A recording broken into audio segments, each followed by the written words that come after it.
Hi everyone, this is Raymond from Raymond's Dental Solutions. When dentists ask about the difference between LightScalpel and Yoshida, the most important things to understand is their design philosophy. So let me explain this very simply.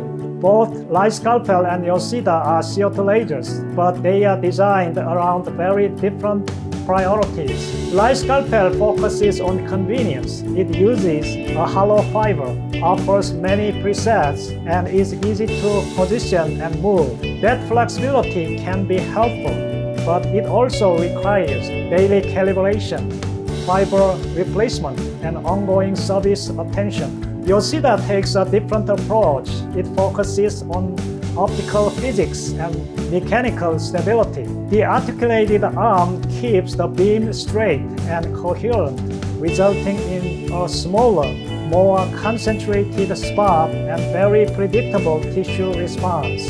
In terms of access, modern Yoshida articulated arms provides flexibility comparable to a fiber system, but without the variability that comes from bending a fiber.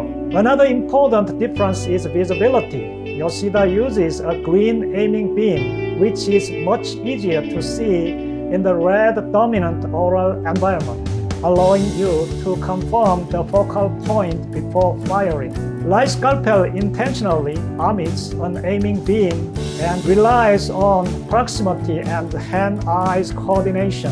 From an ownership standpoint, LightScalpel assumes ongoing calibration, consumables, and service programs.